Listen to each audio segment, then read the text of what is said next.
The Lounge, proudly brought to you by Johnny Walker. Keep walking. Good evening and welcome to The Lounge, coming to you from the Equator Bar at La Palma Royal Beach Hotel. My name is Kwaku Osei-Agyeman. President John Mahama's time is over. It's the end of an era, but it's the beginning of another. The presidency of Nana Addo Akufo-Addo begins. What legacy does President Mahama leave? Are you glad or sad to see him go? What are your expectations of President Akufo-Addo? My guest today, Franklin Cudjoe, President of Imani, Professor Akosua, Adomako, Ampofo, academic at the University of Ghana, and Osei-Agyeman, architect, former president of the Ghana Institute of Architects. He has the singular honor of being named in President Mahama's book, My First Coup d'etat. We'll explore what role he played in that coup in a moment.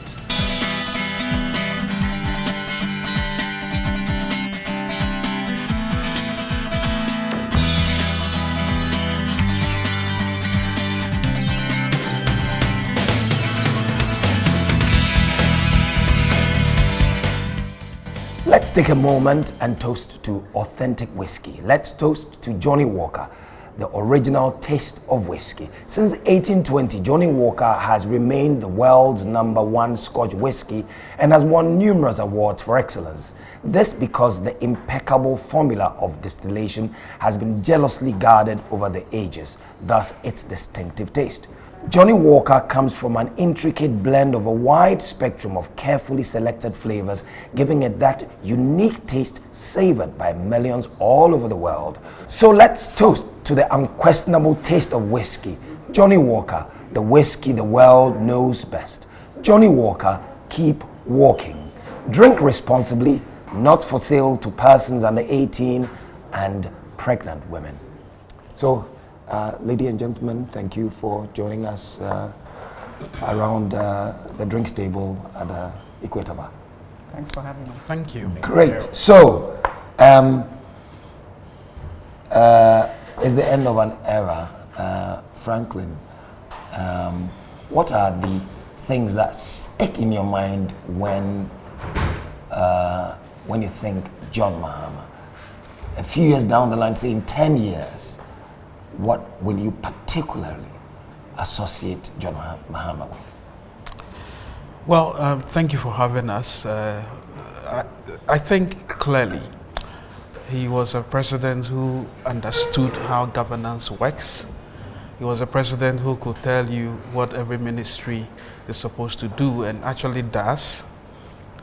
But unfortunately, he was also the president who never got the support, if you like, from the various ministries, if I like to put it in a very mild way.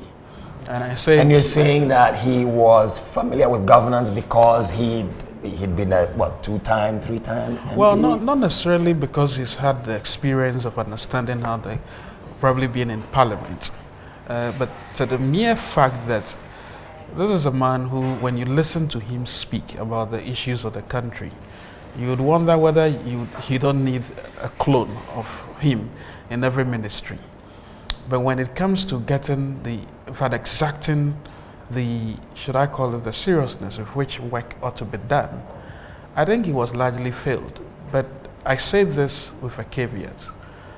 The caveat being that being a leader, he should have seen, in fact, I think he did see some of these failings, but unfortunately, he didn't have the gravitas to deal with it.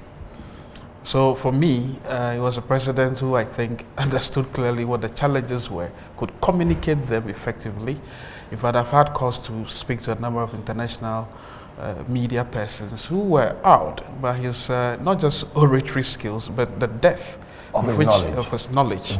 Mm-hmm. And I've asked him personally, well, but you chose the people. So, well, there's a party also in place. But having said that, I think largely he should have cracked But that's passing the buck. That's the point. passing the buck because at the end of the day, he had to take ultimate responsibility. I mean, there are some of the things I get to hear and some of the things I know that, I mean, if he had his antenna properly screwed, I'm sure he wouldn't have been surprised. Oh, sorry, he would have been surprised, or probably wouldn't rather have been surprised to know that these things were going on.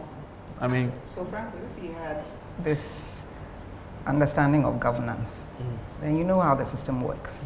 You know how politicians work with each other, and I guess within a 4-year period, if one of your ministers or somebody you've put in office is not working and you have governance experience, you know, what special antenna would you need to, to figure that out? So hang on, because I'd like to know what you will remember him for in 10 years. What will stick in your mind about him. But for Franklin, you're saying this is a president who knew a lot but didn't do a lot. You can put it that way, if you're Mr. Kelly. And let me just probably attempt to answer Prof's question. Well, of course, at the end of the day, the buck stops with him. I mean, if you notice at some point, he decided to do what he calls some assessments of the various ministries. And he started, I think he only got past 2 ministries and then stopped. My question at the time was, well, why was he doing this? And in any case, what was the end goal? It was only the Ministry of Education and Ministry of Energy that got reviewed at that time. And I don't know what the reviews were, but from some of us who were looking from outside, these were not particularly interesting reviews had the results actually been published, because we were doing our own reviews as well. But the question as to whether he needed 4 years to understand that, look, his people were failing him, could have been understood in the words of Toniedu, who said, look, the whole governance system is in complete shambles. He sits at the office, he's supposed to be receiving documents from every ministry so that he could monitor and evaluate. Nobody seems to care. But I submit, at the end of the day, there's supposed to be a leader in the house. So how he navigated that process depressingly led to his fall. So I think that, as I said, this is somebody who So in summary, speaks. in 10 years, when you think of him? I think he was largely a talker, but should have had the opportunity to change the narrative of Ghana's development discourse. He should have taken the opportunity. I think he should. Because he was given the opportunity. He was. But let me be a little bit charitable as I end this particular train. Haven't you been charitable? I have, but let me just add one more thing. I think he'll be remembered largely for the infrastructure mantra, and in development paradigm, there are people who disagree as to whether a country should take or should put all its eggs in one basket in terms of spawning infrastructure. There are others who believe that, well, look, you've got to do it in order to open up the economy.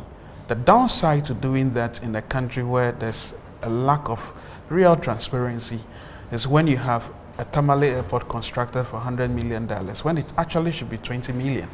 And when you have Kumasi runway being done for 20 million, I think should actually be 4 million. So you remember him for those airports as well? Wow. Yeah. So when you land in Kumasi and it's not quite an international airport, or Tamale, and British Airways isn't taking you there, maybe you remember John Mahama. Says, okay, it's Friday night, I shouldn't call you Prof. Okay, Akos. 10 years time, I'll be pushing a certain round age. So my memory might be kinder than it is right now. So which is why you should do it now. So if I try and extrapolate to 10 years from now, I don't know, maybe because there would have been other governments between now and then, and if they are very good, then my assessment of John Mahama will go down. If they are bad, maybe my assessment of him will go up, and I'll say, oh, he wasn't so bad after all. Right. But, and being a president is not easy, clearly. Being a leader of any kind, even running a home, is not easy.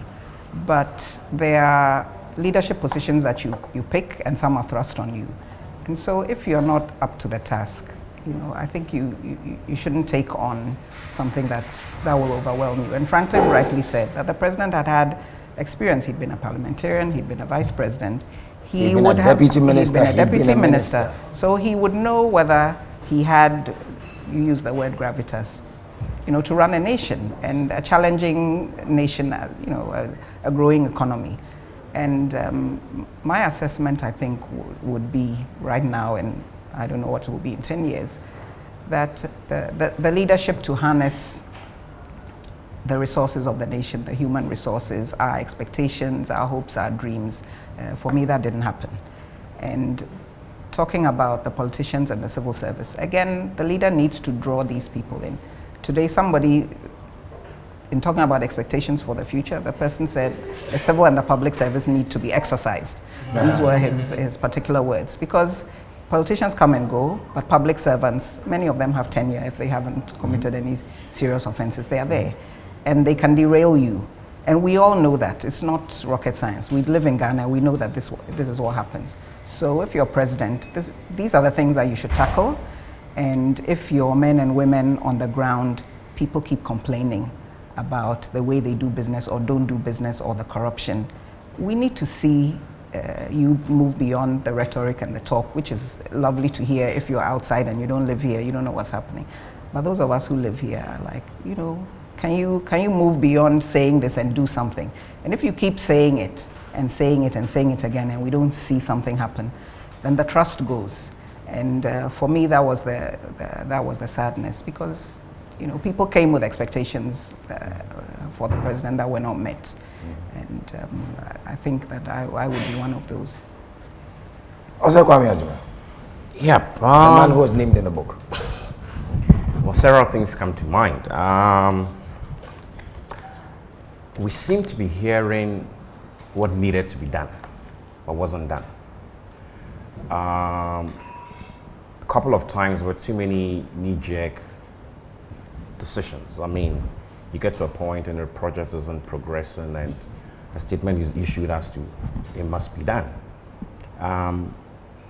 Like my colleagues have said, we had a fair idea what the issues were, and he articulated them well. Invariably, they were more like, these are the things that we need to do, but they never got done. Because who's the we?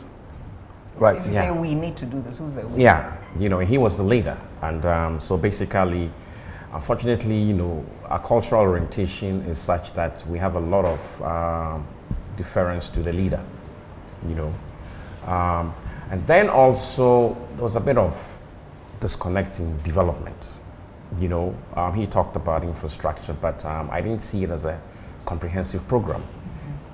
I saw a lot of populist issues, populist-oriented developments being done.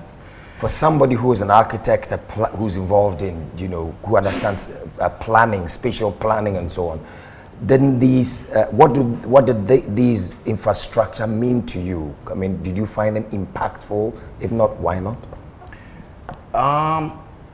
Infrastructure is supposed to address core issues and other broad issues. So if you take the famous Kwame Nkrumah interchange, for example, the core issue was more to do with transport and traffic. But beyond that, there are also pedestrians, there's mass transportation, there are all kinds of activities that happen around there, which hasn't been touched. So you spend a whole lot of money, you've got a 3-tiers thing, we still have commercial vehicles moving still at a great level, and there's still a lot of traffic commercial there, activity, which hasn't changed. So then you ask yourself, why couldn't you do something that integrated all the stakeholders within that area, to maybe give comfort? Maybe cost. No, it's not a matter of cost. I think a lot of the infrastructure issues, I think they got the fundamentals wrong. Too many times the emphasis is on the transport, the vehicle, forgetting that there are far more pedestrians and commercial activity within that area than the vehicles. But they were never considered as stakeholders in trying to resolve those issues. So in 10 years, how will you remember him? I think in 10 years,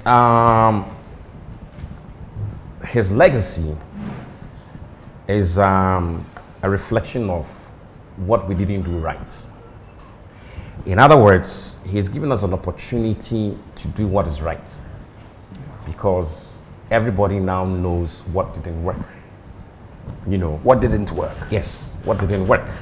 Obviously, since you're in government, we're more interested in what works, you know, and so that is a given.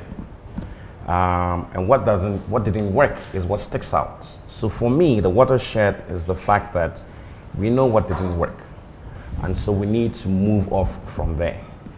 And whichever way you want to look at it, because we know what didn't work, we have a chance to improve on it, and in 10 years, it probably would have been the harbinger of what we benefit in 10 years, because then we got opportunity to see what didn't work or what wasn't right. You know, as a person, he's an affable guy, and I just think it would be wonderful to have around this table, to have a drink with. Definitely, definitely. But that doesn't translate into a great leader. I've known him since 64 in my primary days. You went to primary school with him? That's correct. Okay, so what did you do to him that what was the chapter about where you got a privileged mention? Well, he resisted. That your other classmates didn't. He resisted. Some of whom are here tonight. A well-known bully, you know, it's like it was a plus, because the default position was to go along with the bully and have your peace of mind. But he resisted the bully, and I think the bully got fed up with him. Right. You know, we're all together all the time.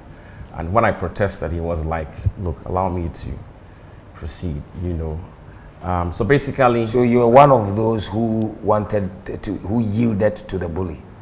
Well, yes, I was one of those who yielded to the bully, because that was the norm, you know, and you wanted to go... hopefully you've changed since then. Hopefully you stop yielding to bullies, because even, you know, I mean... Definitely. I mean, this was like 7, 8. We're like 7, 8, 9 years old. Yes, yeah. You know, and you were in a system, an institutionalized system, and in fact, that guy was a terrorist, not a bully. So what happens to someone who's able to resist the anti-system at such a young age, and then grows up, becomes a leader, and allows the anti-system to rule? Yeah, good question. Possibly accidents of history. The accident of history. Yeah, I mean, some people have also in that book referred to an incident where he's riding the bicycle, and I think the bicycle has lost its brakes and is rolling downhill. There's a junction ahead, and there's traffic running, and he's wondering, what am I going to do? And some of his critics have said, you know, he found himself on a bicycle, the bicycle of political power, and he was rolling downhill, and he didn't have control, and it took him where gravity, you know, so indecision.